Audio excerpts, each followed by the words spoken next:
Commerce वाले आए और पैसों की बात ना करें, ऐसा हो सकता है क्या? Welcome everyone to another important video. मैं हूं आपका सानी भैया और स्वागत है आप सभी का नेक्स्ट टॉपिक कॉमर्स में। देखो जी, आज जो यूनिट हम पढ़ रहे हैं ये पूरा पैसों से रिलेटेड है, मनी एंड बैंकिंग। वैसे इकोनॉमिक्स में तो पैसा ही पैसा है, लेकिन मनी एंड बैंकिंग जो एक बहुत ही सिंपल और सरल सा टॉपिक है और इसका वेटेज एग्जाम में 6 नंबर का है। तो भैया 6 नंबर बहुत ज्यादा तो नहीं होता, लेकिन जब आप 100 में से 100 या 80 में से 80 टारगेट करते हैं तो 6 नंबर बहुत मायने रखता है। तो वैसे ही आसान टॉपिक है यार, तो आसानी से आ भी जाएंगे, तो इतना दिमाग क्यों लगाना। इस वीडियो को स्टार्ट करते हैं विदाउट एनी टाइम वेस्ट, ठीक है जी। चलो, सबसे पहला हमारे पास पॉइंट है, दैट इज हमारे पास एमसीक्यू क्वेश्चंस भी हैं। तो एमसीक्यू क्वेश्चन में सबसे पहला क्वेश्चन है, Irfan a student borrows 80,000 to finance his college fee. He plans to begin repaying the loan 6 months after his graduation, making payments over a span of 10 years. ये बोल रहा है, एक इरफान नाम का व्यक्ति है, एक स्टूडेंट है, उसने सोचा कि मैं 80,000 रुपए का एक लोन ले लेता हूं और वो लोन लेकर मैं जब ग्रेजुएट हो जाऊंगा, ग्रेजुएशन होने के बाद उसके 6 महीने बाद से मैं उसकी किस्तें चुकाना चालू करूंगा और अगले 10 साल में इस लोन को रीपे कर दूंगा। ऐसा करके इरफान का उद्देश्य है और इसकी एक स्टोरी बताई है। अब बोल रहे हैं, based on the above text identify the indicated function of money. Money का ये कौन सा फंक्शन है? देखो, ऑप्शन ना भी देखो तो भी तुम्हें आंसर पता होना चाहिए। ये स्टोर ऑफ वैल्यू तो नहीं हो सकता क्योंकि उधारी मांग रहा है, ठीक है। क्या ये मेजर ऑफ वैल्यू है क्या? नहीं यार सर, ये मतलब as a medium of exchange भी नहीं है। मतलब हम कैसे बोल सकते हैं, ऐसा कोई स्ट्रॉन्ग सा वो पॉइंट नहीं दिख रहा है इसमें, है ना। और क्या है जी हमारे पास, और यूनिट ऑफ अकाउंट है क्या? नहीं, ये भी कोई पॉइंट नहीं बता रहा है। चौथा is standard of deferred payment. Standard of deferred payment का मतलब यही है कि फ्यूचर के आउटकम्स पे डील जब कर सको पैसों से, वो एक फंक्शन इधर काम आ रहा है। यानी कि पैसा अभी दे दो, मैं बाद में लौटा दूंगा, है ना। तो जो फ्यूचर में करने वाले पेमेंट्स होते हैं ना, वो मनी का एक और फीचर कहलाता है। That is option number C is absolutely correct, ठीक है जी। चलो भैया, अब आता है, in the context of the commercial banks which of the following statement are correct? कौन सा करेक्ट है? देखो, deposits received are liabilities for commercial bank. देखो, कमर्शियल बैंक के पास जो तुम और हम खाते में पैसा जमा कराने जाते हैं, ये उनका पैसा है कि हमारा पैसा है? सर हमारा पैसा है, जब मर्जी चाहे तब निकाल लेते हैं हम, तो हमारा ही पैसा है, हमने जमा किया है सामने वाले के पास। तो ये जिम्मेदारी किसकी है? रिस्पॉन्सिबिलिटी किसकी है? ये लायबिलिटी किसकी है? ये लायबिलिटी बैंक की है कि वो पैसा संभाल के रखा जाए, क्योंकि जब मैं मांगने जाऊंगा तो ये ना बोले अरे वो गलती से खर्चा हो गया, ऐसा नहीं होगा। तो कमर्शियल बैंक की लायबिलिटी है दोस्तों। पहला पॉइंट तो सही है। दूसरा, they are creator of credit in the economy. तो ये तो हमने पढ़ा ही है क्रेडिट क्रिएशन के अंदर कि ये थोड़े से पैसे से बहुत सारा लोन बना देते हैं, बहुत सारा क्रेडिट अवेलेबल कर देते हैं। तो बिल्कुल सही बात है, ऑप्शन नंबर बी भी अपना सही है। फिर बोल रहा है third point, they accept deposits from general public. भाई हम जनरल पब्लिक ही तो हैं, हमसे ही तो डिपॉजिट लेता है ये बैंक, तो बिल्कुल सही बात है, 3 पॉइंट बिल्कुल सही है। फिर बोल रहा है, they accept deposits on behalf of RBI. RBI के बिहाफ पे कोई पेमेंट नहीं लेता है, आरबीआई खुद गवर्नमेंट के बिहाफ में पेमेंट ले लेती है। तो ये पॉइंट बिल्कुल भी सही नहीं है। Option number 4 we don't agree, यानी कि पहले के 3 पॉइंट करेक्ट है, ये मुझे दिख रहा है option. Option number A is absolutely true, ठीक है जी। 1 2 3 ऑप्शंस आर करेक्ट। चलो जी, अब आता है आगे, the monetary policy is formulated by the in the economy. अच्छा, डैश आएगा बीच में। The monetary policy is formulated by the dash in the Indian economy. Indian economy में किसके द्वारा मॉनेटरी पॉलिसी बनाई जाती है? बेटा, मॉनेटरी पॉलिसी बनाई जाती है आरबीआई द्वारा। किसके द्वारा? आरबीआई द्वारा। रेपो रेट क्या होगा, रिवर्स रेपो रेट क्या होगा, ये सब रिलेटेड जो मॉनेटरी पॉलिसी के मेजर्स होते हैं, ये सब आरबीआई डिसाइड करता है। तो मॉनेटरी पॉलिसी आरबीआई ही बनाता है। किधर है RBI? Option number C is absolutely true, ठीक है जी।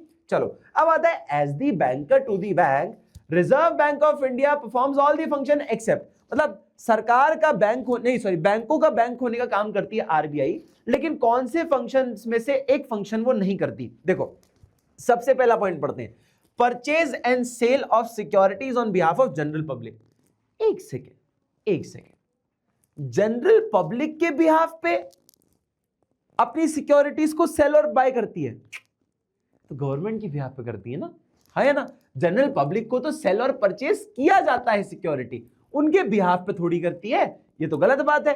यही पॉइंट अपना एक्सेप्ट, यही वाला पॉइंट है ऑप्शन नंबर ए। लेकिन बाकी सारे पॉइंट्स एक बार देख लो।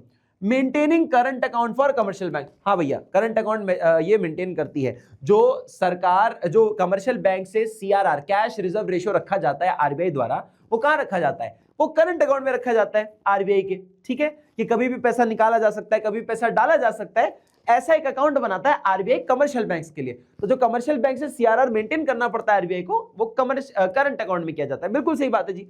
फिर बोल रहा है clearing and settlement of interbank transactions. बेटा, दो बैंकों के बीच में अगर कोई सेटलमेंट्स करने हो तो आरबीआई करता है ना, तभी तो इसको बैंकों का बैंक कहते हैं। समझ आया? तीसरा पॉइंट भी सही है। चौथा बोल रहा है फैसिलिटेटिंग गवर्नमेंट ट्रांजैक्शन। भाई सिंपल सी बात है, सरकार के ट्रांजैक्शन को भी आरबीआई करता है। तो option number A is the incorrect one, यही अपना सही आंसर है। चलो जी, क्लियर, आगे बढ़े। Money in non perishable. Money is non perishable. Perishable goods क्या होते हैं? जो जल्दी खराब हो जाते हैं। ठीक है, पैसा जो है वो खराब नहीं होता, नॉन पेरिशेबल है, मिटेगा नहीं। जैसे केला सड़ जाएगा, पैसा नहीं सड़ता। ठीक है, and is accepted to anyone at any point of time. कहीं भी एक्सेप्ट किया जा सकता है, कहीं भी किसी भी समय पे एक्सेप्ट किया जा सकता है। Identify the function of money indicated in the aforestated statement and choose the correct option. ये तो देखो बच्चों वाला सवाल है, सिंपल सी बात है, नॉन पेरिशेबल है तो क्या होगा जी? Store of value. भाई खराब नहीं हो सकता, इसको स्टोर कर सकते हैं, केलों को स्टोर थोड़ी कर सकते हैं बॉस। तो सिंपल क्वेश्चन है, ये तो तुमसे बनते ही होंगे वैसे भी। चलो जी, ठीक है, अब आगे बढ़ते हैं। On the basis of given information supply, money supply M1 would be rupees dash. अच्छा, मुझे ना इसके लिए नोट्स खोल देने चाहिए, रुक जाओ, मुझे इसके लिए नोट खोल लेना चाहिए। नोट, रुक जाओ, रुको दोस्तों, नोट्स पे तुम्हें इसको मैं सॉल्व करके बताता हूं। ठीक है, ये क्या है, M1 क्या है, M2 क्या है, M3 क्या है, M4 क्या है, सब मैं बताता हूं, थोड़ा ध्यान से सुनना। देखो जी, हमारे पास यहां पर M1 M3 ऐसे करके सारे पॉइंट्स होते हैं। अब M1 के अंदर अपने को मेजर करना है, तो M1 पहले समझ लेते हैं क्या होता है जी। M1 मेजर्स में हमारे पास होता है CC plus DD plus OD। ये मैंने आपको शॉर्ट फॉर्म में बताया था। CC मतलब करेंसी एंड कॉइन्स। ठीक है, करेंसी एंड कॉइन्स, यानी कि सरकार के जनरल पब्लिक के पास कितनी करेंसी और कितने कॉइन्स हेल्ड इन हैंड है, हाथ में कितना करेंसी और कॉइन्स रखे हुए हैं, जनरल पब्लिक के हाथ में कितना कैश रखा हुआ है, उसकी बात कर रहा है। दूसरा डिमांड डिपॉजिट्स। क्या है बेटा? Demand deposits. डिमांड डिपॉजिट्स की बैंक में कितना पैसा रखा हुआ है ना, कि बैंक में कितना पैसा रखा है और हाथ में कितना कैश है। और अदर डिपॉजिट्स, यानी कि आरबीआई के साथ कुछ अदर डिपॉजिट्स होते हैं, इन सबको जब जोड़ते हैं ना तो M1 मिल जाता है हमें। ठीक है, लेकिन अगर मैं वापस इस पे आ जाऊं, और मैं ये देखूं, so what will I get my answer, तो इसको मेरे को निकालना पड़ेगा। सीसी यानी कि currency held by the public. Public के हाथ में कितनी करेंसी है? 320 करोड़ की करेंसी इनके हाथ में अभी है ना। चलो जी, ये देखो सीसी तो मिल गया हमें। नेट डिमांड डिपॉजिट्स, देखो डिमांड डिपॉजिट्स मिल गए 260, है ना, 260 डिमांड डिपॉजिट्स मिल गए। और नेट टाइम डिपॉजिट, अच्छा टाइम डिपॉजिट्स हैं, ये M1 के अंदर नहीं आता। M1 is the most liquid money supply का मेजर, सबसे लिक्विड होता है। और time deposits are not liquid, इनको हम तुरंत से नहीं निकाल सकते, कैश में तुरंत से कन्वर्ट नहीं कर सकते, इनको समय लगता है, इसलिए time deposits are not M1 का पार्ट, M1 के पार्ट नहीं है ये। ठीक है, ये M3 का पार्ट है। तो ये दोनों को ऐड करो, आपका आंसर मिल जाएगा 320 और 260। तो देखो CC प्लस DD कितना था, 320 प्लस 260 इज इक्वल टू कितना आ जाएगा, M1 आ जाएगा। ये हो गया जी आपका कितना, 580 M1। This is your answer बेटा, ये तुम्हारा आंसर होगा। क्लियर? चलो जी देख लो एक बार, 580 दिख रहा है तुम्हें, देखो ऑप्शन नंबर ए दिख रहा होगा तुम्हें 580। ठीक है बेटा, समझ आ गया? ओ तेरी चलना आगे बे, हाँ देखो, ठीक है जी, क्लियर है, 580 इज योर करेक्ट आंसर। अब आता है हमारे पास next point. RBI reserve bank of India was established in the year dash. कौन से साल में आया था जी? देखो आरबीआई एक्ट आया था दोस्तों, RBI act was 1934। RBI act, ये याद रखना, कुछ बच्चों को आरबीआई एक्ट याद रह जाता है, इसका ईयर याद रह जाता है। आरबीआई कब आया था इटसेल्फ? आरबीआई तो जी स्टैब्लिश हुआ था 1935 में, और कहां हुआ था? कलकत्ता में हुआ था, फिर शिफ्ट होके मुंबई में आ गया। मैंने आपको सब क्लासेस में बताया हुआ है, अगर आपको याद होगा तो अच्छी बात है। 1935 इज द राइट आंसर। ठीक है जी, 1935 should be the right answer. Clear? चलो भाई, अब आते हैं आगे। अब देखो नेक्स्ट पॉइंट क्या बोल रहे हैं। नेक्स्ट पॉइंट बोल रहा है the central bank can reduce the money supply in the economy by dash and dash. देखो क्या कर सकता है मनी सप्लाई कम करने के लिए सेंट्रल बैंक को अगर लोगों के हाथ से पैसा खींचना है, इकोनॉमी में से हाथ में से पैसा खींचना है, तो उनको क्या करोगे, लोन्स महंगे प्रोवाइड करवाओ। कैसे लोन महंगा होगा? देखो सिंपल सी बात है, एक सिंपल सा लॉजिक होता है। देखो आपने सुना होगा कि कमर्शियल बैंक यानी कि आरबीआई अगर मान लीजिए कोई भी बैंक रेट्स या कुछ भी ऐसे कुछ रेपो रेट है ना, रेपो रेट या रिवर्स रेपो रेट, ठीक है, इनमें से किसी भी चीज को अगर बढ़ा देता है ना, अगर इनमें से किसी भी चीज को बढ़ा देता है, और भी मेजर होते हैं, मैं एक कॉमन एग्जांपल दे रहा हूं, तो कमर्शियल बैंक को क्या होता है, फायदा कम मिल रहा होता है। कमर्शियल बैंक को ना यहां पर क्या हो रहा होता है, फायदा ही नहीं बोलूंगा, ये बोलूंगा कमर्शियल बैंक अपने पैसे जो है उसको यहां पर जमा करने पड़ते हैं, मतलब आरबीआई को ज्यादा पैसा देना पड़ जाता है, इसके जेब से पैसा निकल के आरबीआई के पास ज्यादा चला जाता है। दे गेट लेस मनी, इनके पास लेस मनी बचता है, कम पैसा बचता है, तो ये क्या करते हैं, ये पब्लिक से लोन पर इंटरेस्ट ज्यादा मांगते हैं, ब्याज जो होगा ना, ब्याज, वो इंटरेस्ट जो है वो ज्यादा मांगते हैं। और जब आम जनता को लोन महंगा मिलेगा तो लोग वो लोन लेंगे ही नहीं, मनी सप्लाई ऑटोमेटिकली कम हो जाएगा, यानी कि रेपो रेट बढ़ जाए, बैंक रेट बढ़ जाए या रिजर्व रेपो रेट बढ़ जाए। अब कुछ लोगों को दिक्कत आती होगी, सर रेपो रेट का उल्टा रिवर्स रेपो रेट होता है, अगर कमर्शियल बैंक पे कर रहा है ब्याज इसको, तो इससे कैसे मनी सप्लाई कम हो सकता है? देखो इसका लॉजिक भी मैंने पहले बताया हुआ है, वैसे तो बहुत डीप चले जाएगा अगर मैं इसको समझाऊंगा तो, लेकिन एक छोटा सा अंदाजा देता हूं। आरबीआई जब कमर्शियल बैंक क्या करता है, इसको पैसा देता है ना, जमा करने के लिए इसको पैसा देता है, बदले में ये इंटरेस्ट पे करता है कमर्शियल बैंक को, ठीक है, ये इसने इसको पैसा दिया, ये इसको बदले में क्या देता है, इंटरेस्ट देता है, ब्याज देता है। अब ये बोल रहा है कि मैं ये इंटरेस्ट बढ़ा कर दूंगा तेरे को, है ना, तो इसमें तो इसका फायदा होना चाहिए, है ना, इसका फायदा होना चाहिए ना, कि इसको मान लीजिए पहले 6% ब्याज मिलता था, अब इसको 8% ब्याज मिल रहा होगा, तो इसको तो फायदा है, इसको तो हमारा सस्ता कर देना चाहिए। लेकिन बेटा एक चीज समझो, जो पैसा इसके पास इकट्ठा था वो क्या किया इसने, जनता को देने की बजाय इसको अच्छा ब्याज मिल रहा था तो इसने आरबीआई के पास रख दिया, अब पैसा बचा ही नहीं ना इसके पास, इसने क्या किया, अच्छे लमसम मनी का एक तरीके से एफडी करा दिया आरबीआई के पास। तो तुम्हारे पास 50 लाख रुपए कैश पड़ा हुआ है, तुमने उठा के रख दिया आरबीआई के पास, ले भैया तू रख ले, क्योंकि तू मुझे ब्याज अच्छा दे रहा है, तूने इंटरेस्ट बढ़ा दिया ना, तो मुझे ब्याज अच्छा मिलेगा, ले भैया पैसा ले ले। और फिर दूसरे लोग इससे पैसा मांगने आ रहे तो बोल रहे हैं अरे वो तो मैंने आरबीआई के पास रख दिया पैसा, मेरे पास पैसा ही नहीं बचा देने के लिए, तो मनी सप्लाई कम हुआ ना। तो इन तरीकों से मनी सप्लाई कम कर दिया जाता है, ठीक है बच्चे, समझ आया? So what is the right option? देखो बैंक रेट बढ़ गया, बिल्कुल सही ऑप्शन है, अगर बैंक रेट बढ़ेगा तो कमर्शियल बैंक को ज्यादा ब्याज देना पड़ेगा, कमर्शियल बैंक ज्यादा ब्याज देगा तो पब्लिक से भी ज्यादा ब्याज चार्ज करेगा, और लोन महंगे हो जाएंगे तो मनी सप्लाई कंट्रोल हो जाएगा। समझ आया? क्लियर है?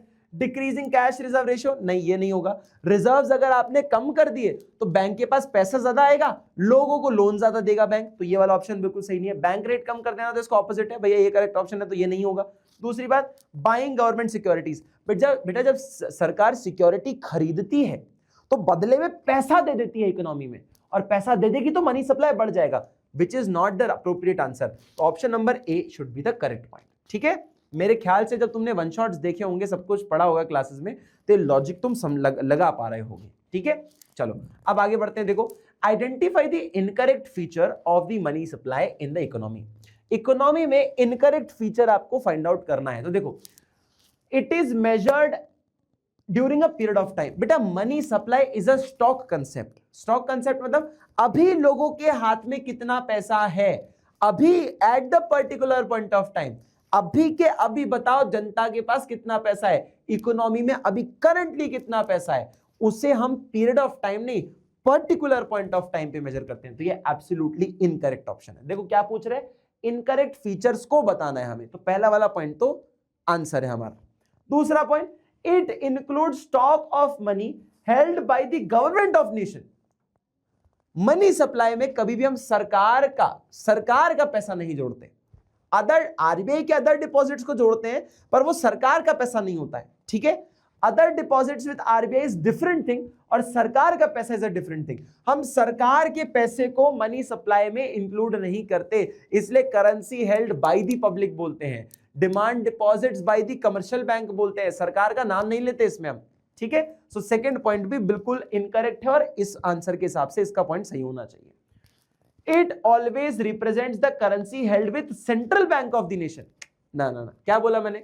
सेंट्रल बैंक के हाथ में कितना कैश रखा हुआ है इसको नहीं करते, currency held by the public को करते हैं हम इंक्लूड। समझ आया? तो तीनों पॉइंट्स इनकरेक्ट फीचर्स हैं, एब्सोल्युटली तीनों के तीनों हमारे आंसर हैं।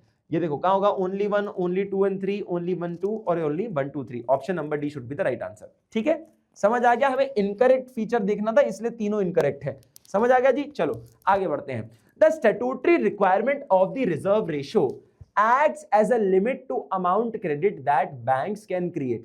Justify the given statement with a valid reason. देखो हमारे पास जो कमर्शियल बैंक होता है, कमर्शियल बैंक को रिजर्व रिक्वायरमेंट करने पड़ते हैं। जैसे कि मैं आपको एक छोटे से एग्जांपल से बता देता हूं।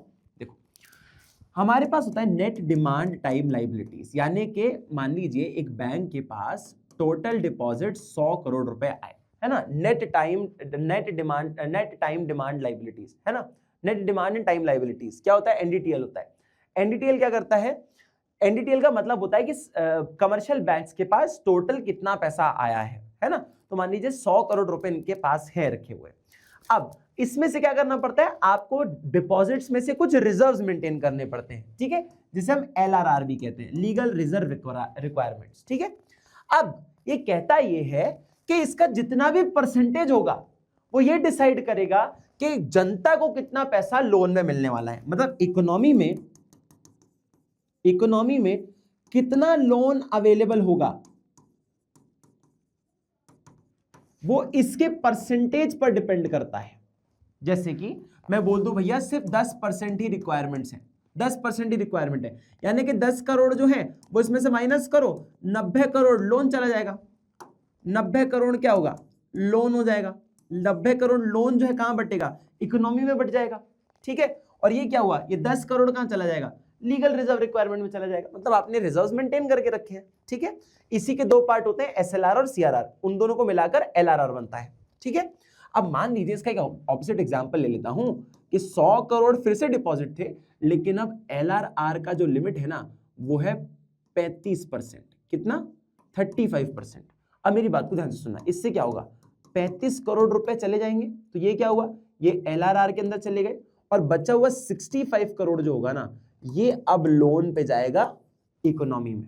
समझ आया? तो देखो क्या हुआ, लोन अब पहले 90 करोड़ के हिसाब से मिल रहा था, अब सिर्फ 65 करोड़ के हिसाब से मिलेगा। तो लोन कम हो गया ना, जब अमाउंट कम होगा तो लोन भी कम दे पाओगे। तो मतलब रिजर्व रिक्वायरमेंट्स जो होता है ना वो डिसाइड करता है कि आपके देश में क्रेडिट कितना इजीली अवेलेबल होगा। समझ आया? अगर इसका परसेंटेज अगर ज्यादा है तो आपको लोन कम मिलेगा, इसका परसेंटेज कम है तो आपको लोन ज्यादा मिलेगा। ठीक है, समझ आया? इसी के दो हिस्से होते हैं, सीआरआर और एसएलआर। सेम चीज कह लो, अगर एलआरआर के परसेंटेज ज्यादा होगा तो लोन कम मिलेगा, मतलब सीआरआर भी अगर ज्यादा रखना पड़ रहा है, एसएलआर भी ज्यादा रखना पड़ रहा है तो आपको लोन कम मिलेगा इकोनॉमी में। और अगर मान लीजिए इनके रिक्वायरमेंट्स अगर कम है, परसेंटेज कम है, तो आपको लोन ज्यादा मिलेगा। जैसे 10% है तो 5% मान लो, तो यहाँ पे 90 करोड़ मिल रहा है लोन। यही अगर 35% है कि 15% इसका 20% इसका, तो लो भैया क्या होगा? 65% ही लोन मिल पाएगा। समझ आया? मेरे ख्याल से आपको समझ आ गया होगा मैं क्या कहना चाह रहा हूं। चलो तो भैया ये एक पॉइंट हो गया हमारे पास। दूसरा पॉइंट बोल रहा है RBI provide several banking services to the government. Government को बहुत सारी सर्विसेज देता है। अच्छा ये वाला पॉइंट है ना, कई बार देखने को मिलेगा तुम्हें। ये दोनों पॉइंट्स जो मैं करवा रहा हूं ना ये बथेरों बार देखने को मिलेंगे। ले देख के बस LRR, CRR, open market operation, repo rate, reverse repo rate, सरकार, आरबीआई सरकार के लिए क्या क्या काम करती है, तो यही सब सवाल पूछते हैं और कुछ नहीं पूछते। यही इनका मेजर पोर्शन है। तुम देखो 3 मार्क वाला क्वेश्चन करा लो ना, 3 देखना, 4 देखना, 6 देखना, ऐसे ही क्वेश्चन मिलेंगे तुम्हें। एक ही एरिया से क्वेश्चन आता है, बस कहानी अलग अलग होती है और कुछ नहीं होता। ठीक है, ये क्या बोल रहा है? आरबीआई कैसी बैंकिंग सर्विसेज प्रोवाइड करती है सरकार को? देखो सरकार के बिहाफ पे पैसे को कलेक्ट करना, सरकार के बिहाफ पे पेमेंट कर देना, है ना, सरकार को एडवाइस करना, सरकार को अगर फाइनेंशियल क्राइसिस में लोन की जरूरत है तो लोन प्रोवाइड करना, है ना, फॉरेन रिजर्व्स मेंटेन करना। ऐसे कई प्रकार के काम होते हैं जो आरबीआई करता है गवर्नमेंट के बिहाफ पे। गवर्नमेंट को लोन की जरूरत हो तो आरबीआई देता है, गवर्नमेंट को अगर पैसा कलेक्ट करना हो तो आरबीआई करता है, गवर्नमेंट को अगर पेमेंट करनी हो तो आरबीआई करता है ना। सरकार के अगर पैसों को होल्ड करना है, मेंटेन करना है तो वो आरबीआई करता है। तो आरबीआई बहुत सारे काम करता है सरकार के लिए। पॉलिसीज बनानी है तो सरकार को पॉलिसी बनाने में मदद करता है, क्योंकि सारा पैसों का जो जानकारी है वो आरबीआई के पास है। तो सरकार जब भी कोई नीति बनाती है आरबीआई से जरूर कंसल्ट करती है। फाइनेंशियल अगर कोई नीति बनानी तो बिल्कुल करती है, ठीक है। चलो जी, तो हमारे पास इसका आंसर क्या है जी, reserve ratio is the percentage of deposits that every commercial bank must keep. देखो रिजर्व रेशियो आ गया, रिजर्व रेशियो की बात कर रहा है, मैंने लीगल रिजर्व रेशियो लिखा था, वही बात होती है, इसको रिजर्व रेशियो कह सकते हैं, है ना, वही होता है बेसिकली। तो आप कितना रिजर्व रख रहे हो डिपेंड्स कि आप कितना लोन दे पाओगे, ठीक है, कि must be kept as must keep as reserve and rest of the deposits can be used to give loan. कि जितना आपने रखा, क्या किया था अपन ने, ये तो किया था कि जितना पैसा रिजर्व्स का हटा लोगे बचा हुआ लोन पे दे सकते हो, यही इसने भी बोला, बचा हुआ लोन पे दे सकते हो। Must keep as reserve and rest of the deposits can be used to give loan. समझ आया? चलो जी, अब बोल रहा है कि सेंट्रल बैंक का अगर जो रिजर्व रेशियो है ये फिक्स्ड है या चेंज होता रहेगा तो उससे लोन का अवेलेबिलिटी भी चेंज होता रहेगा, ठीक है। समझ आया? आगे के पॉइंट्स आप खुद भी एक बार देख सकते हो, जो मैंने समझाया वो पूरा एक्सप्लेनेशन यहीं पे है। मैंने आपको एक डायग्राम के थ्रू बताया, ये कुछ रिटन कॉन्सेप्ट यहाँ पे लिखा हुआ है। चलो जी नेक्स्ट पॉइंट चले। देखो हाँ, दूसरा बोल रहा है कि आरबीआई का क्या क्या काम करता है जी। आरबीआई सरकार के लिए क्या क्या काम करता है। देखो आरबीआई पेमेंट्स अगर करने तो उसको करता है, प्रोसेसिंग पेमेंट्स। अगर आरबीआई को डिपॉजिट्स एक्सेप्ट करने, गवर्नमेंट को डिपॉजिट एक्सेप्ट करने हो तो आरबीआई कर लेता है उनके बिहाफ में, ठीक है। कोई पैसा बाहर से आ रहा है तो वो एक्सेप्ट करना हो तो ले लेगा, ठीक है।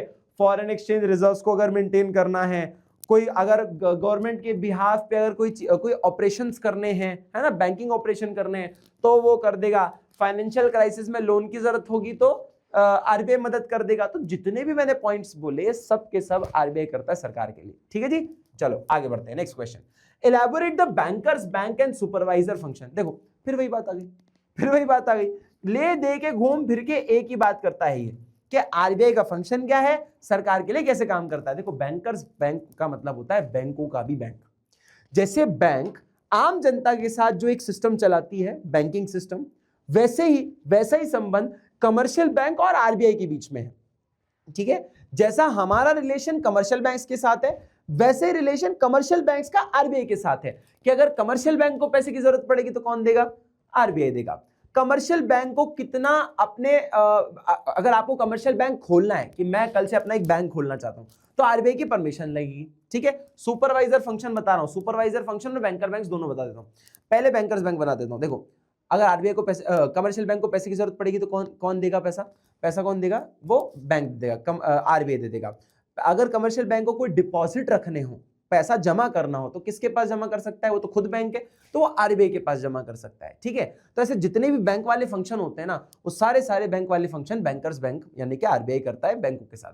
बैंक कहां पे काम करेगा, उनके रूल्स एंड रेगुलेशंस क्या है, वो भी आरबीआई ही डिसाइड करता है। सर सुपरवाइजरी फंक्शन क्या होता है, कितने एटीएम खुलेंगे, ठीक है, कितने ओए कुछ चेंज कर रहा है भाई, कौन चेंज कर रहा है, चलो, है ना, कितने बैंक खुलेंगे, कितने बैंक अकाउंट कितने एटीएम खुलेंगे, कितने बैंक की ब्रांचेस खुलेंगी, है ना, कितनी बैंक की ब्रांचेस खुलेंगी।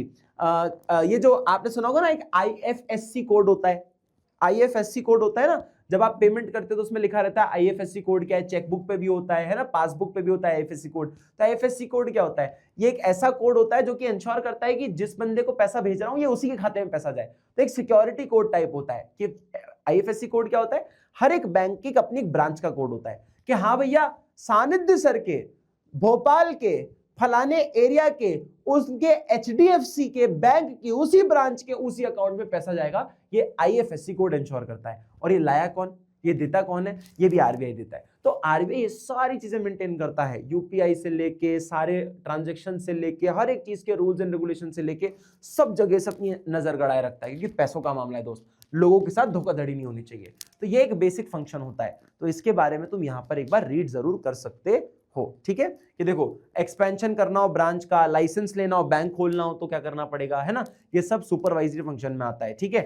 आपको दो कंपनियों को, अगर दो बैंकों को एक साथ जोड़ना हो, मर्जर करना हो, लिक्विडिटी ऑफ एसेट्स कितना मेंटेन करना है, या आपको अगर अपना कमर्शियल बैंक को बंद करना है तो वाइंडिंग अप ऑफ बैंक्स कैसे होगा, वो सब आरबीआई डिसाइड करता है, आरबीआई ही बताता है। ये सुपरवाइजरी फंक्शन होता है, ठीक है। ऊपर जो है क्या बता रहा है बच्चे, ऊपर नॉर्मल जैसे कॉमन पब्लिक के साथ जैसे कमर्शियल बैंक होता है उसी प्रकार सेंट्रल बैंक जो होता है कमर्शियल बैंक के साथ होता है, ये इसने भी बोला। चलो जी नेक्स्ट क्वेश्चन पे चलते हैं। देखो, refer to the given image carefully, bank rate, open market operation और रेपो रेट। इन्फ्लेशन सामने है और ये कौन है? सेंट्रल बैंक है। सेंट्रल बैंक की तोप से ये एक हॉट एयर बलून को गिरा रहे हैं इन्फ्लेशन का। सर इस डायग्राम से क्या समझा सकते हो? देखो सिंपल सी बात है। अच्छा क्या बोला इसने? कुछ पॉइंट तो बोला है इसने, बोला है explain any two indicated measure taken by the central bank. अच्छा अब तुम एक चीज समझो, जब पेपर ने लिखा है कि 3 में से कोई 2 मेजर आपको समझाने तो 2 ही समझाने दोस्त, तीसरे में नेता मत बनना, समय बचाओ अपना, ठीक है? 2 लिखोगे तभी नंबर मिलेंगे, तीसरे के नंबर नहीं मिलेंगे, वो अननेसेसरी एफर्ट हो जाएगा तुम्हारा, ठीक है? ये वाली बात हो गई ना कि भैया वो होता ना कि सामने पापा ने बोला था कि 2 ही रोटी खाएंगे, तुम 4 बना के बैठे हो तो बाकी 2 वेस्ट ही होनी कोई मतलब नहीं है, ठीक है? तो सेम चीज है, 3 पॉइंट्स में से 2 एक्सप्लेन करने, 2 ही करो, क्वेश्चन जितना बोले उतने करो, स्मार्ट नहीं बनना ज्यादा पढ़ने, ठीक है? टाइम भी तो बचता है भाई। आई नो तुम लोग को आता है, इसका मतलब ये थोड़ी कि वो नहीं होता, आता है तो मैं बताऊं करके वो हो जाता है कि भैया मैं बताऊं करके वो ऐसा स्मार्ट बनने की कोशिश करते हैं। पेपर में ज्यादा स्मार्ट नहीं बनते बेटा। देखो गुब्बारा जो था, ये मान लीजिए इन्फ्लेशन का गुब्बारा है, इन्फ्लेशन का ऐसा गुब्बारा है, ठीक है? और यहां से गोले आ रहे हैं, ये है रेपो रेट, ठीक है? रेपो रेट, और मैं मान लेता हूं एक ओपन मार्केट ऑपरेशन,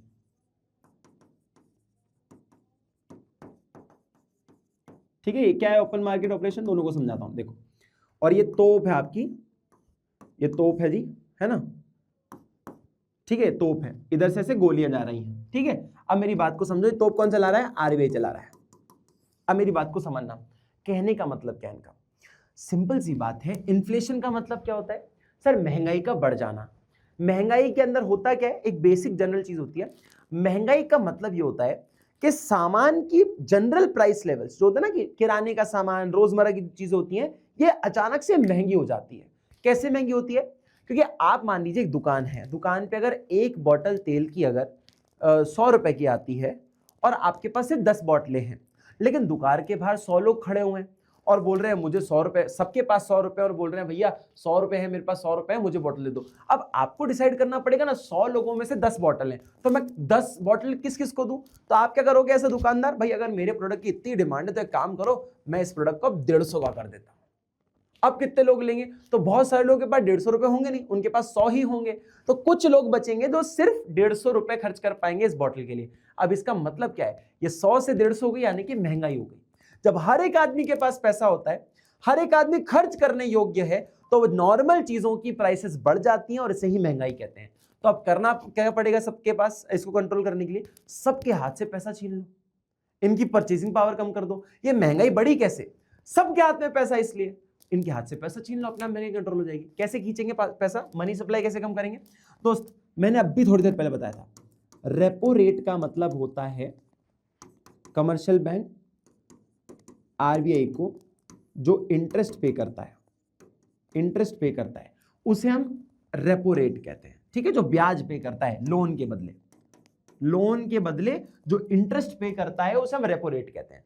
अब मान लीजिए इंटरेस्ट रेट बढ़ गए, 4% से 5% हो गए, तो कमर्शियल बैंक को इंटरेस्ट ज्यादा देना पड़ रहा है, हाँ या ना? इसकी जेब से पैसा ज्यादा जा रहा है। अब होगा क्या? जब इसका नुकसान होगा तो ये पब्लिक के पास जाएगा और बोलेगा भैया जो मैं लोन दे रहा हूं ना, ये लोन जो मैं पहले 8% पे दिया करता था, अब मैं 10% पे दूंगा, क्योंकि मैं भी अब थोड़ा महंगा ब्याज दे रहा हूं, मैं खुद पैसा ज्यादा दे रहा हूं, तो मैं तुमसे भी पैसा ज्यादा मांगूंगा। मैं खुद पैसा ज्यादा दे रहा हूं, पहले 4% देता था, 5% दे रहा हूं, तुमसे भी अब पैसा ज्यादा वसूलूंगा। और तुम लोग के साथ क्या होगा? तुम्हें जब लोन महंगा दिखेगा, तुम लोन लेना बंद कर दोगे, महंगाई अपने आप कंट्रोल हो जाएगी, मनी सप्लाई अपने आप कम हो जाएगा। मनी सप्लाई कम हुआ, ये गुब्बारा इसका इन्फ्लेशन का यही खत्म, इन्फ्लेशन का यही खत्म। तो रेपो रेट के बढ़ने से कमर्शियल बैंक्स को इंटरेस्ट ज्यादा देना पड़ता है, इसीलिए उसको बैलेंस करने के लिए कमर्शियल बैंक जनता से इंटरेस्ट ज्यादा मांगता है, और कोई भी लोन जो महंगे ब्याज पे बिकेगा तो लोग लोन लेंगे ही नहीं, लोग खर्चा करेंगे ही नहीं, महंगाई अपने आप कंट्रोल हो जाएगी, ठीक है? महंगाई को कंट्रोल करने का एक तरीका होता है, बस लोगों के हाथ से पैसा छीन लो, बस, और कुछ नहीं। ओपन मार्केट ऑपरेशन क्या होगा बेटा? ओपन मार्केट ऑपरेशन में आप क्या करोगे? ये रही सरकार, ये रही इकोनॉमी, ठीक है? सरकार क्या करती है? सरकार जो है सिक्योरिटीज को क्या करेगी बच्चे? सिक्योरिटीज को सेल कर देगी, मान लीजिए इनके पास कुछ पेपर्स हैं, ट्रेजरी बिल्स हैं, कोई बॉन्ड्स हैं, उन्होंने क्या किया, सरकार ने कुछ बेच दिया, मान लो एक प्रोडक्ट नाम की चीज है, सब बेच दी। इकोनॉमी के पास पैसा है, मनी है, आया ना, इकोनॉमी के पास मनी है, ये मनी चला गया सरकार के पास। जब सरकार ने कुछ बेचा और इकोनॉमी ने कुछ खरीदा तो पैसा गया होगा ना, और जैसे ही पैसा गया तो सप्लाई कम होगी ना, पैसे की सप्लाई कम हो गई, महंगाई अपने आप कंट्रोल हो जाएगी, महंगाई अपने आप कंट्रोल हो जाएगी। तो जब भी सरकार कोई सिक्योरिटीज को सेल करती है इकोनॉमी में, तो इकोनॉमी से सारा पैसा चला सारा नहीं, मतलब बहुत कुछ पैसा चला जाता है गवर्नमेंट के पास, गवर्नमेंट इसको अपनी अंटी में रख लेती है ना, और क्या करती है, इकोनॉमी में पैसा कम हो जाता है, लोग खर्चा करना कम कर देंगे, महंगाई अपने आप कंट्रोल हो जाएगी। तो ये दो तरीके से आप चीजों को लिख सकते हो, समझ आया, क्लियर है बच्चे। इसको आपको डिस्क्रिप्टिव वे में लिखना पड़ेगा, और वो कैसे लिखोगे वो मैं आपको यहाँ पे बता देता हूँ। देखो रेपो रेट ये रहा, ओपन मार्केट ऑपरेशन ये रहा। रेपो रेट क्या बोला था, बढ़ा दोगे तो आपका मनी सप्लाई कम हो जाएगा और इन्फ्लेशन कंट्रोल हो जाएगा। A rise in repo rate will force the commercial bank to increase the lending rate, यानी कि जनता से भी वो ज्यादा ब्याज मांग रहा है, लेंडिंग रेट बढ़ गया। Making credit dearer for the general, making the credit dearer for the general public, discouraging the borrowing, borrowing यानी कि उधारी लोग कम लेंगे, डिस्करेज हो जाएगा। Consequently, aggregate demand will fall, thus correcting the problem of inflation, inflation अपने आप कम हो जाएगा, जो डिमांड बहुत ज्यादा है वो अब अपने आप कंट्रोल हो जाएगी। ओपन मार्केट ऑपरेशन में क्या है, sell the government securities, securities अगर बेच दोगे तो ऑब्वियस सी बात है रिड्यूस हो जाएंगे अवेलेबल फंड्स कमर्शियल बैंक के पास और जनरल पब्लिक के पास, ऑटोमेटिकली महंगाई आपकी कंट्रोल हो जाएगी, डिमांड अपने आप कम हो जाएगी। आपकी जेब से पैसा चला गया तो आप किस बात की डिमांड करोगे, करोगे ही नहीं भाई, सिंपल सी बात है। चलो जी नेक्स्ट पॉइंट देखिए, चलो जी अब आता है, suppose in an economy primary deposits are 500 if the reserve ratio is 25%, estimate the total deposits created and the total lending by the banking system। ये बोल रहा है 25% रिजर्व रेशियो है और पहली बार जो डिपॉजिट हुआ है प्राइमरी डिपॉजिट जो है वो है आपका 500 का, यानी कि आपको निकालना है टोटल डिपॉजिट कितना हुआ और आपको निकालना है टोटल आपने लोन कितना क्रिएट कर दिया। ठीक है जी, बहुत सिंपल क्वेश्चन है, निकाल के बताता हूं तुम्हें समझ आ जाएगा। देखो कुछ चीजें लिख देता हूं। प्राइमरी डिपॉजिट यानी कि पहली बार जो डिपॉजिट आया है वो है मात्र 500 रुपए, 500 है कि 500 करोड़ है, जो भी है, मतलब है तो 500 ही वैल्यू, और उसके सामने करोड़ लगा दो, कुछ भी लगा दो, क्या फर्क पड़ता है अपने को, तो हाँ 500 रुपए है, मान लीजिए 500 रुपए ही लिखा हुआ है इसमें भी। देखो और लीगल रिजर्व रिक्वायरमेंट कितनी है जी, वो है 25%, है ना, 25%। अब हमें ये देखना है कि इस प्राइमरी डिपॉजिट यानी कि इनिशियल डिपॉजिट का हमने कितना गुना पैसा बना दिया। देखो हम मनी मल्टीप्लायर का अगर कॉन्सेप्ट पढ़ें, मनी मल्टीप्लायर का अगर कॉन्सेप्ट पढ़े तो इसका कॉन्सेप्ट जो है वो कहता है 1/LRR से आप निकाल सकते हो आपने कितना गुना पैसा बनाया। जैसे कि LRR कितना था बेटा, 1/25%, है ना, 25% को मैं 1/25/100 भी लिख सकता हूं, है ना, 1/25/100 भी लिख सकता हूं परसेंटेज से इसको हटाने के लिए, हाँ या ना। अब मेरी बात को ध्यान से सुनना, मैं इसको और ऐसा भी लिख सकता हूं 1/0.25। सर ये कैसे लिख दिया आपने, भाई जीरोस थे ना नीचे तो इनको मैंने डेसिमल में लगा दिया, जीरो से इसको कैंसिल आउट कर लिया, तो क्या हुआ, जीरोस हटा दिए तो क्या हो गया, डेसिमल लग गया इधर, समझ आया। तो मैंने क्या लिखा इधर, इसको 1/0.25 लिख दिया। और अगर कोई चीज 1/0.25 है दोस्त, तो ये कितने टाइम्स हो गया, ये हो गया ना 4 टाइम्स, ये कितना हो गया 4 times. That means 500 into 4 will give me 2000, and this 2000 is your total deposits। Sir total deposits कैसा है, पहली बार कितना डिपॉजिट हुआ उसका हमने 4 गुना पैसा बनाया है, तो 500 into 4 2000, यानी कि 2000 आपके टोटल डिपॉजिट हैं। मनी मल्टीप्लाई हो गया है, इसे हम इसलिए मनी मल्टीप्लायर कॉन्सेप्ट कहते हैं।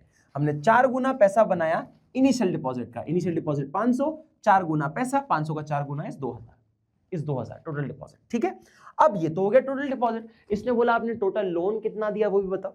अब एक चीज याद रखना, मैं आपको पहले बता देता हूं, ये जो 25% होता है ना, ये 25% दो तरीके से बताता हूं, देखो समझना। ये जो LRR है 25%, चाहे इनिशियल डिपॉजिट का ले लो चाहे टोटल डिपॉजिट का ले लो, बात उतनी रहनी है। टोटल डिपॉजिट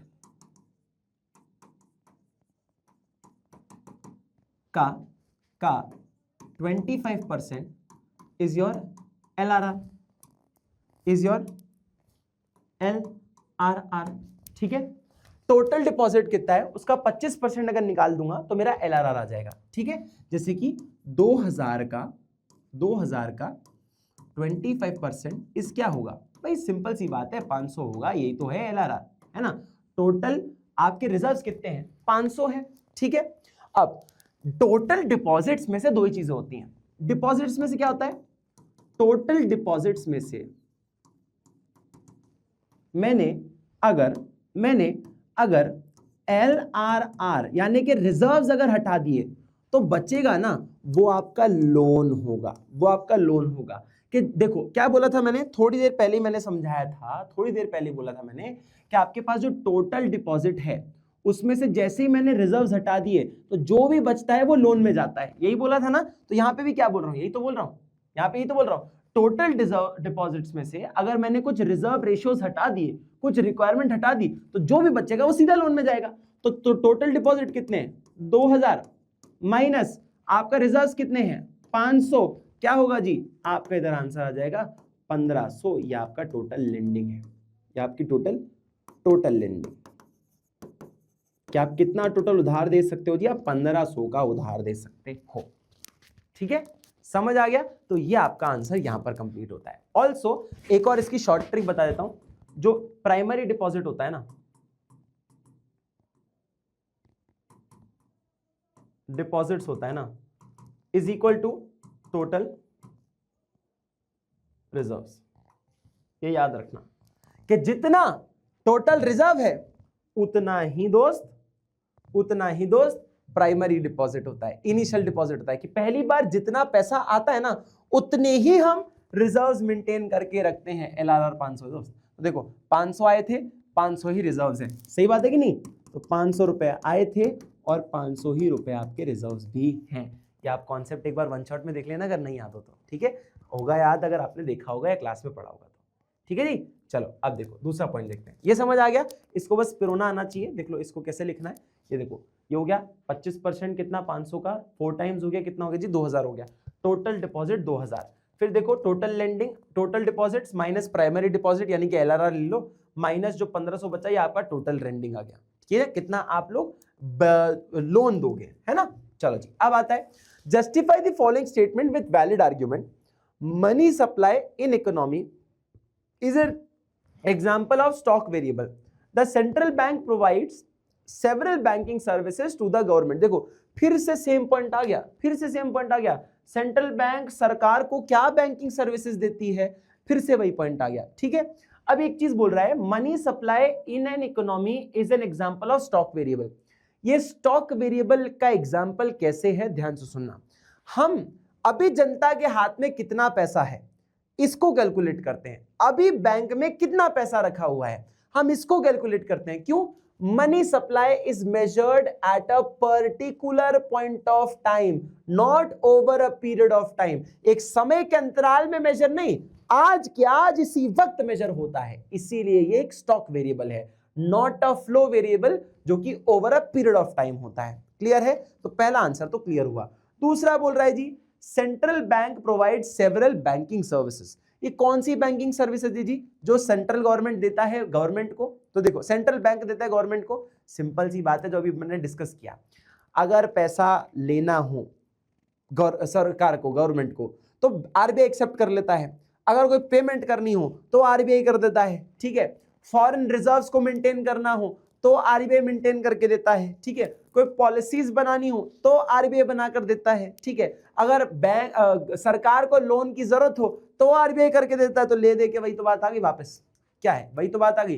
देखो पहला वाला पॉइंट तो क्लियर है जी कि ये क्या होता है, ये आपका एक पर्टिकुलर पॉइंट ऑफ टाइम। देखो stock variable is measured at a particular point of time and does not depend on time duration, time duration पे डिपेंडेंट नहीं है, ठीक है, समझ आया। देखो जी ये एक स्टैटिक वैल्यू को रिप्रेजेंट करता है, it is classified as stock variable rather than a flow variable which is measured of period over a period of time, ठीक है। लास्ट लाइन भी देखोगे तो जो मैंने आपको कहा वही लिखा हुआ है यहाँ पे। दूसरा अब देखो ये क्या हो रहा है, अब फंक्शंस बोला कि सरकार के लिए क्या फंक्शन करता है आरबीआई, तो देखो पब्लिक का डेट मैनेज करता है ना, जो भी सरकार बॉन्ड्स इशू करते हैं, ट्रेजरी बिल इशू करते हैं, उसके लिए ये उनको डेट को मेंटेन करता है जनरल पब्लिक के। दूसरा, गवर्नमेंट के अकाउंट्स को होल्ड करता है, मेंटेन करता है, पैसा लेना देना, पेमेंट्स करना है, वो सब करता है सरकार के बिहाफ पे। फिर क्या करता है इसके आगे जी, इसके आगे करता है मॉनेटरी पॉलिसी इंप्लीमेंट करता है। कोई भी पॉलिसी बनानी हो, कुछ भी रेपो रेट्स के बारे में चेंजेस करने हो, आपको रिवर्स रेपो रेट के बारे में कुछ चेंजेस करने हो, सिलेक्टिव क्रेडिट कंट्रोल के बारे में कुछ चेंजेस करने हो, तो मॉनेटरी पॉलिसी बनाता है, उसके इंस्ट्रूमेंट्स को मैनेज करता है। और क्या बोल रहे हैं, फॉरेन रिजर्व्स को मेंटेन करता है। यही सब मैंने चीजें बोली थी, हाँ या ना? चलो जी, बहुत बढ़िया, वेरी गुड, ये सारे पॉइंट्स हो गए। इसका और वाला क्वेश्चन देखो, assuming for a hypothetical economy, central bank increases the reserve ratio from 20% to 25%, and the total primary deposit stands 1000. Explain the effect of rise in reserve ratio on credit creation by the commercial bank. ये बोल रहा है कि पहले reserves 20% थे और अब हो गए 25%, है ना? अब इस पे क्या असर पड़ेगा इकोनॉमी में, ये बताइए। और टोटल प्राइमरी डिपॉजिट कितने थे, 1000। तो देखो वही वाले क्वेश्चन आ गए। बेसिकली ये वाला मैंने तुम्हें एग्जांपल के थ्रू बता दिया था। ये जो एग्जांपल था ना कि पहले रिजर्व्स कम थे, अब रिजर्व्स बढ़ा दी, तो क्या इंपैक्ट हुआ, पहले लोन ज्यादा दे रहे थे, अब लोन कम दे पा रहे हैं, यही तो इंपैक्ट है। अब इसको कैसे लिखेंगे सर, देखो उन्होंने अपने खुद के मेजर्स दिए हैं। खुद के मेजर कैसे दिए हैं, प्राइमरी डिपॉजिट जो है जी, जिसको हम इनिशियल डिपॉजिट भी कहते हैं, प्राइमरी डिपॉजिट है जी 1000 का, कि 1000 रुपए पहली बार डिपॉजिट हुए बैंक के अंदर, टोटल डिपॉजिट प्राइमरी डिपॉजिट है, ठीक है।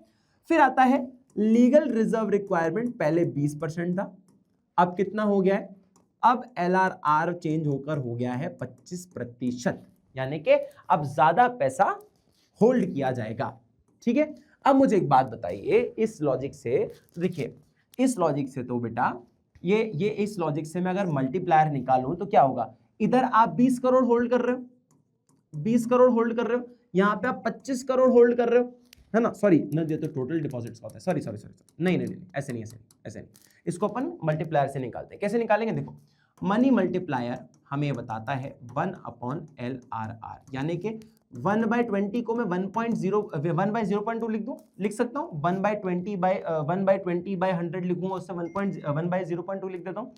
ये कितना टाइम्स हो जाएगा, this is going to be 5 times बेटा, कितना होगा, 5 गुना हो जाएगा। अब टोटल डिपॉजिट कितना होगा, total deposit is equal to, total deposit कितना होगा बेटा, 1000 इंटू 5 गुना पैसा बनाया, यानी कि आपने 5000 रुपए यहां पर टोटल डिपॉजिट्स बना लिए, है ना। पहले किसका गुना, प्राइमरी डिपॉजिट का 5 गुना पैसा बना लिया। पहले 1000 रुपए डिपॉजिट हुए थे, उसका 5 गुना आप बना लिए 20% के रेपो रेट LRR के रेट से, ठीक है, समझ आया। सेम कॉन्सेप्ट यहां पे देखो क्या होगा, ये देखो मनी मल्टीप्लायर बोल रहा है जी 1/LRR, इसको मैं 1/0.25 भी लिख सकता हूं। अभी थोड़ी देर पहले ये वाला किया था, 1/0.2 कितना होगा जी मनी मल्टीप्लायर, ये हो जाएगा आपका 4 टाइम्स, कितना हो जाएगा 4 टाइम्स, यानी कि इसके टोटल डिपॉजिट्स कितने होंगे, 1000 इंटू 4, यानी कि total deposits will be around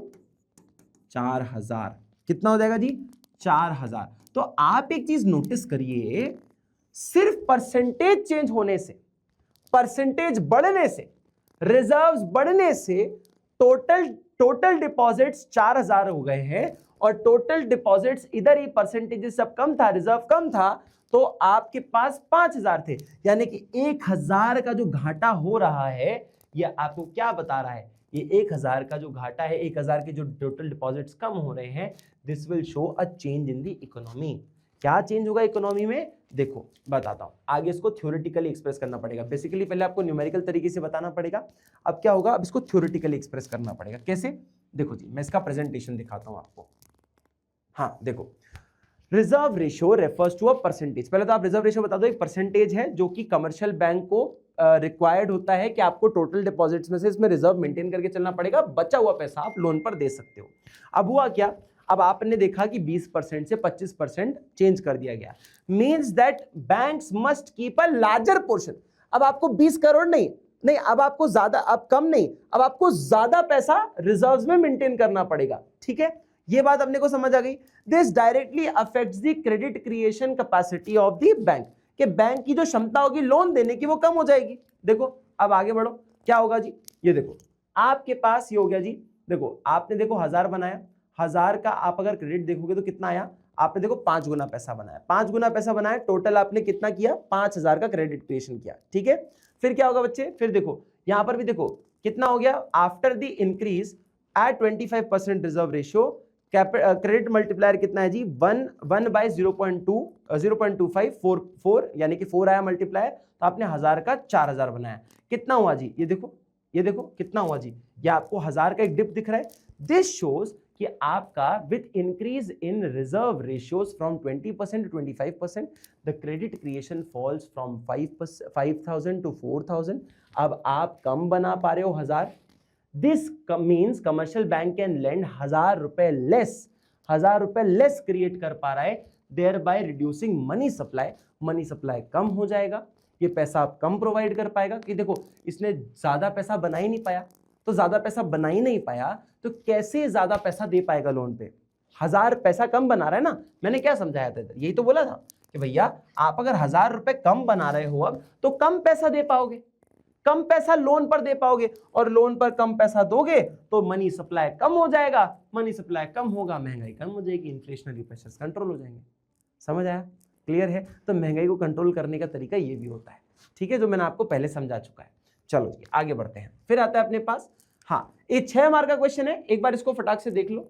ठीक है बेटा, एक रीड मार लिया आपने। वैसे ये बहुत लंबा एक केस स्टडी क्वेश्चन है, जनरली इन यूनिट से आपका 6 नंबर का क्वेश्चन नहीं आता है, जनरली बोल रहा हूं, लेकिन कभी कभार आ सकता है, और उसमें से ये एक तरह का पॉइंट है, बहुत सिंपल क्वेश्चन है, दिखने में बड़ा होता है और कुछ नहीं होता। तो एक चीज याद रखना, ये आपका जो पार्ट ए का जो 17th क्वेश्चन होगा वो आपको कुछ इतना बड़ा दिखेगा, और सेम वे आपको पार्ट बी का जो 34th क्वेश्चन होगा वो बहुत बड़ा दिखेगा। तो एंड में आते आते इनकी रीडिंग टाइम के लिए आपके पास टाइम होना चाहिए, तो आप स्टार्टिंग से स्पीड मेंटेन करते चलना, और जितना पूछो उतना ही बताना, ज्यादा मत बताना, ठीक है। एज सोसाइटी, मैं थोड़ा सा रीड मार देता हूं तुम्हारे सामने, अपन साथ में मार लेते हैं, और एक ऊपर से एक चीज पढ़ लेते हैं। Society is developed from hunters and gatherers. The material need of human beings increased to build the house, wear clothes, weapon, implements, since they need could not be produced individually. Public other goods, है ना, purchase from were paid initially from barter exchange and leather skin clock for a spear. देखो क्या बोल रहा है, पहला इतना सा पोर्शन ही कह रहा है, सोसाइटीज में पहले ना बहुत सारे ऐसे हंटर हुआ करते थे, है ना, बहुत सारे ऐसे जो किंगडम पुराने जमाने में, जो पुराने जमाने में प्रिमिटिव एराज में जो लोग रहते थे, वो कौन थे, हंटर्स थे, जंगलों में रहते थे ये लोग। ये उस टाइम पे पैसा नहीं हुआ करता तो क्या करते थे, बार्टर एक्सचेंज किया करते थे। यानी कि इसमें कुछ एग्जांपल भी दिया है, a leather skin cloak for a spear. देखो स्पीयर क्या होता है, भाला होता है ना, भाले में वो होता है ना, नुकीला सा पार्ट रहता है, जैवलिन टाइप का कुछ रहता है ना, कि अगर किसी को हंट करना हो तो भाला फेंक के मार दो और आदमी मर जाएगा। पुराने के जमाने के लोग भाला रखते थे, उसमें ऐसा नुकीला तीर टाइप भी रहता था, भारी सा, और उसको ट्रेड किससे कर रहे हैं, लेदर स्किन क्लॉक से, मतलब एक लेदर कोट टाइप होता है, आपने देखा होगा सुपरमैन पहनता ना, वैसा कोट टाइप होता है। अगर कुछ लोग नेटफ्लिक्स देखते हैं, प्लीकी ब्लाइंडर्स टाइप कुछ होता है ना, वो उसे हम क्लॉक कहते हैं, ठीक है, मतलब बड़ा सा होता है, पूरा पैरों तक जाता है नीचे तक, ठीक है, तो उससे एक्सचेंज कर रहे हैं। लेकिन अब क्या बोल रहा है, as barter had its limit, how many cloaks for a spear, barter got standardized in the term of metal cowrie shells. Now people knew that value of both the clock and the spear in the terms of bronze and cowrie shell. This was still barter, as both bronze and shell are intrinsic values. Shells were desired for their beauty. This system evolved over time into metal currencies. क्या बात बोली, बहुत शानदार बात बोली। देखो बोल रहा है कि आपका जो बार्टर सिस्टम था ना, इन्होंने बार्टर सिस्टम किया, लेकिन बार्टर सिस्टम के बाद कुछ लिमिटेशंस भी थी उसकी। लिमिटेशंस क्या, कुछ प्रॉब्लम्स ये थी कि आप जब कोई कितना आप ये लेदर कोट टाइप कुछ दोगे एक भाले के लिए, तो दोनों की अपनी एक वैल्यू है, भाला एक डिफरेंट कमोडिटी है, वो क्लॉक एक अपनी डिफरेंट कमोडिटी है, लेदर क्लॉक। तो आप कितने लेदर क्लॉक दोगे एक भाले के लिए, ये तो मतलब आप लगा नहीं सकते ना हिसाब किताब। तो इसीलिए लाया गया बीच में आपके, क्या लाया गया बच्चे, standardized terms of metal and cowrie shell. तो ये कॉरी शेल्स क्या होते हैं, बेसिकली सीपियां होती है बेटा। तो सीपियों को इन्होंने एक मनी बना दिया उस टाइम पे, कि कितनी सीपियां देंगे, आप भाला खरीदना हो तो सीपियां दिया जाएगी, और अगर लेदर कोट टाइप भी खरीदना हो तो आपको सीपियां देनी पड़ेंगी, है ना। तो ऐसे कुछ करके इन्होंने चालू किया, लेकिन बाद में पता चला कि सीपियां तो एक ब्यूटी का सिंबल है। अब सीपीओ से थोड़ी आप ट्रेडिंग कर सकते हो, उसकी खुद की इंट्रिंसिक वैल्यू यानी कि उस प्रोडक्ट की खुद की एक वैल्यू होती है। जैसे कि 10 रुपए का सिक्का है, जैसे 1 रुपए का सिक्का है, 1 रुपए का सिक्का तो उस पर 1 लिखा हुआ है, उसकी वैल्यू 1 दिखा रहा है, लेकिन मेटल की वैल्यू देखो जिससे वो बना है सिक्का, उसकी वैल्यू तो डिफरेंट होगी ना। तो जो मेटल होता है ना, सिक्के का जो मेटल होता है, उस मेटल की वैल्यू को हम इंट्रिंसिक वैल्यू कहते हैं, और फेस वैल्यू कहते हैं उसको कि उस मेटल पे क्या लिखा हुआ है। तो दो चीजें होती है समझना, इंट्रिंसिक वैल्यू यानी कि जो 1 रुपए का सिक्का है उसका मेटल का कॉस्ट क्या है, और 1 रुपए का जो सिक्का है मतलब उसके ऊपर जो लिखा हुआ है 1 rupee, that is is face value. Face value लिखा हुआ 1 है पर मेटल का वैल्यू कुछ और है। अच्छा, पुराने के जमाने के लोग हैं, एक बहुत फेमस आदमी भी है, बोलूंगा नहीं नाम, क्योंकि किताब में ऐसा कहा गया है कि जो एक बड़े आपके देश के बड़े सी एक बिजनेस है, मतलब हर एक जानता है, बड़े एक गुजराती आदमी है, बिजनेसमैन है, उनके फादर ने उस जमाने में इन सिक्कों को पिघला पिघला के जो उसका मेटल होता है ना, उससे पैसा बनाया था एक जमाने में। आप सोच रहे हो, तो उस टाइम पे क्या होता था, मेटल का वैल्यू ज्यादा होता था और जो उस पर फेस वैल्यू लिखा हुआ उसका वैल्यू कम। तो लोग क्या करते थे, मतलब लोग नहीं करते थे, उन्होंने दिमाग लगाया कि सारा सिक्का पिघला देता हूं और जो मेटल बचेगा उसको मार्केट में बेच देता हूं, तो उस पर ज्यादा पैसा मिल जाएगा। ठीक है, इसलिए 50 रुपए के सिक्के खरीद लिए और उस सिक्के को पिघला दिया तो 500 रुपए कमा लिए, क्योंकि मेटल की कॉस्ट ज्यादा है। ऐसा करके लोगों ने पैसा कमाया। तो लोगों ने क्या किया, सीपीओ को भी बंद कर दिया। क्लियर। अब आ गया G metal currency. Metal currency किस फॉर्म में जी, मेटल करेंसी हमारे पास गोल्ड और सिल्वर में। हमने सोने की मुद्राओं को तो देखा ही है, सुना ही है कि सोने की मुद्राओं से, सिल्वर कॉइन से उस टाइम पे डीलिंग करी जाती थी। फिर सिल्वर की अपनी एक प्रॉब्लम थी, सिल्वर वैसे भी एक रेयर मेटल है ना, गोल्ड भी एक रेयर मेटल है, उसको संभाल के रखना बड़ी प्रॉब्लम वाली बात है, और हमारी ट्रेडिंग बढ़ती जा रही है। सिल्वर की अपनी अलग वैल्यू है, गोल्ड की अपनी एक वैल्यू अलग है, तो इनकी भी इंट्रिंसिक वैल्यू होने के कारण हमने इंट्रोड्यूस किया मनी को। किसको, मनी को।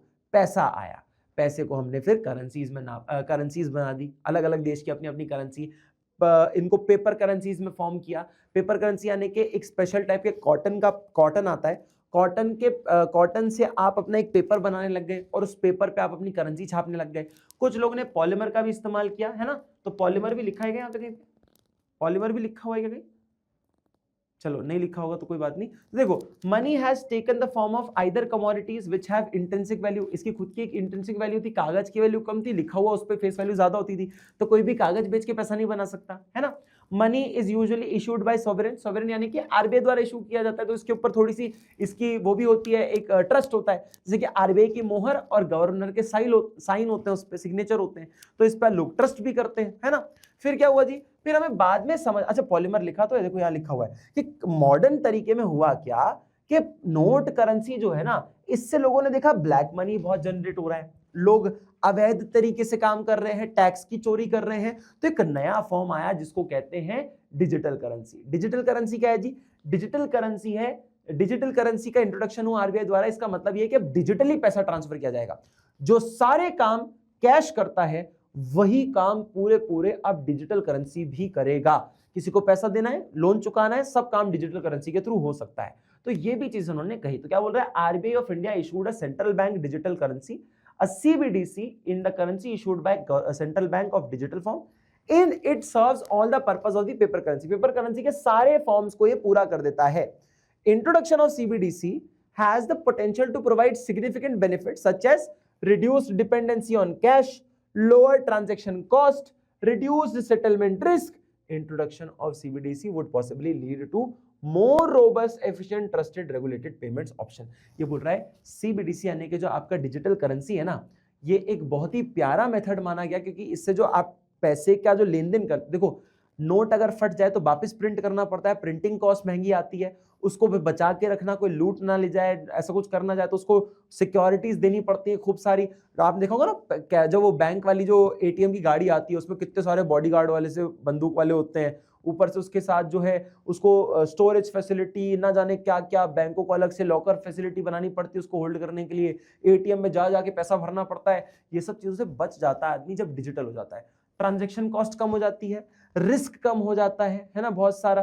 तो ये सब सेटलमेंट जो रिस्क है वो कम हो जाता है। दूसरा, एक एफिशिएंट तरीका है, कम पैसे में ट्रांजैक्शन वही हो रहे हैं, सारी की सारी चीजें वही हो रही हैं, ठीक है। लेकिन अब ऑब्वियस सी बात है, ऑनलाइन है तो इस बात को डर होगा ना, क्या पता ऑनलाइन पैसा गुम हो जाए। कैश तो हमारे पास ऐसे इजीली गुम नहीं होगा, चोरी कर लेगा आदमी ज्यादा से ज्यादा, लेकिन गुम तो इजीली होगा नहीं, आप संभाल के रखते हो कैश तो। लेकिन साइबर अटैक्स में क्या होता है, साइबर अटैक्स में आपके साथ प्रॉब्लम हो सकती है, आपने ओटीपी दे दिया, पैसा कट गया, लिंक पे प्रेस कर दिया, पैसा कट गया, कुछ भी ऐसा हो सकता है। तो देखो क्या बोल रहा है, there are associated risks such as cyber attacks and technology preparedness, but they need to be carefully evaluated against the potential benefits on the behalf of the given text. Common understanding, answer the following question। देख रहे हो कितना बड़ा passage है। अब passage समझ लिया ना तो आंसर तुरंत आ जाएगा, ठीक है। तो इसमें अपने को बेसिकली जो मेहनत करनी होती है वो पैसेज को ढंग से समझने में करनी होती है। देखो, over the centuries money has evolved in various form, बहुत बहुत तरीके में मनी इवॉल्व हुआ है, ठीक है। In the light of the given statement, state and discuss the briefly in two forms। अब देखो उसने लिखा ना टू फॉर्म, तो टू ही लिख के आना, चार मत लिख के आ जाना, ठीक है। मैं आपको सारा बता देता हूं। पहले हमने चालू किया भैया बार्टर सिस्टम। बार्टर सिस्टम में सामान के बदले सामान लिया, C2C इकोनॉमी भी कहते हैं। फिर उससे समझ आया कि ये नहीं चलेगा तो हम लोग आ गए भैया सीपीओ पे। सीपीओ से हमने चीजों की ट्रेडिंग करना चालू किया। फिर सीपिया खुद ज्वेलरी का सिंबल होता है तो लोगों ने सीपिया छोड़ दी। फिर आया भाई साहब अपना gold and silver. Gold and silver आया तो गोल्ड और सिल्वर को अपने ट्रेड किया। रेयर मेटल्स थे, इतनी ज्यादा इसकी डिमांड सप्लाई नहीं थी, तो क्या किया कि भैया ये खुद भी एक ज्वेलरी जैसा आइटम है, रेयर मेटल है, तो इसको हटाओ, एक पेपर पे छाप दो करेंसी सब अपनी अपनी। तो पेपर करेंसी आ गई, मनी आ गया। मनी आया, पेपर करेंसी की अपनी प्रॉब्लम थी कि भैया उसको मेंटेन करना पड़ता है, इनका ट्रांजैक्शन कॉस्ट ज्यादा होता है, रिस्क इन्वॉल्व होते हैं, ब्लैक मार्केटिंग, टेररिस्ट एक्टिविटी सब कैश में होती है। इसी वजह से, क्योंकि इसको ट्रेस करना मुश्किल होता है ना, किसने किसको कितना कैश दिया नहीं बता सकते, पर बैंक से ट्रांसफर किया होगा तो बता सकते हो। इसीलिए डिजिटल करेंसी आया। डिजिटल करेंसी ने मेक श्योर किया कि भैया हर एक ट्रांजैक्शन बहुत सस्ते में होगा, हर एक चीज ट्रांसपेरेंट होगी, सरकार भी देख पाएगी कौन किसको कितना पैसा दे रहा है, टैक्स की चोरी नहीं होगी, इलीगल एक्टिविटीज नहीं होगी, और कई सारे तरीकों से चीजों बच जाओगे। तो देखो इनमें जितने पॉइंट्स में दो तुम्हें लिखना हो लिख देना, ठीक है। पेपर करेंसी लिख देना, इजी वाला पॉइंटर। दूसरा गोल्ड एंड सिल्वर लिख देना अगर चाहो तो, इजी लिखना चाहो तो। दूसरा, various economists have found strong opinion that in the modern times digital currency is quite essential. However, it comes with its own benefit and potential risk. Do you agree? Yes, we absolutely agree. देखो नए जमाने में digital currency काफी ज्यादा प्रभावित रखता है और काफी ज्यादा एनकरेजमेंट भी रखता है कि भैया हाँ डिजिटल करेंसी लोग चूज करना चाहते हैं और चाहते हैं कि लोग डिजिटल करेंसी का इस्तेमाल करें। लेकिन इसके अपने खुद के फायदे नुकसान है। फायदा क्या है, अभी देखो तुम ज्यादा खुद से मत लिखना, सीधा सीधा यहां पर तुम्हारे पास पॉइंट्स है, इसको देख लेना।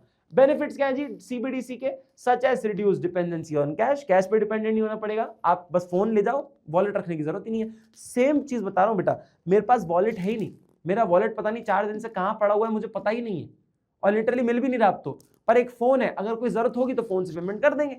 हाँ ये चीज अपने पास एक पॉइंट होता है, समझ आया। फिर होता है जी lower transaction cost, transaction cost कम हो गया, reduce settlement risk, settlement risk कम हो गया। तो आपको कुछ पॉइंट्स तो यही मिल जाएंगे। देखो मेटल करेंसी, पेपर करेंसी आ गया। दूसरा ये देखो lower transaction cost, reduce settlement risk, dependency on cash भी कम हो जाता है, इसके बेनिफिट्स हो गए।